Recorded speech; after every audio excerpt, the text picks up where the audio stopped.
تمرین پل باسن یه تمرین خیلی خوب برای افرادی که دچار گودی کمر یا ضعف عضلات کور در قسمت پشت هستن، عضلات مرکزی که به ستون فقرات متصل میشن. توی این تمرین به علاوه عضلات سرینی یا همون عضلات باسن توی این تمرین دخیل هستن.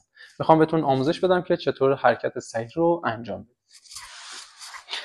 به پشت دراز میکشید، زانوها خم، کامل کمرتون با زمین تماس داشته باشه، دستا رو میذارید روی زمین و صاف.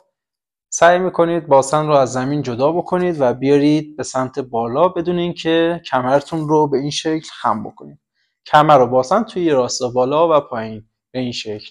و تنفس هم سعی میکنید داشته باشید. زمانی که باسن میره بالا بازدم، زمانی که میاد پایین دم،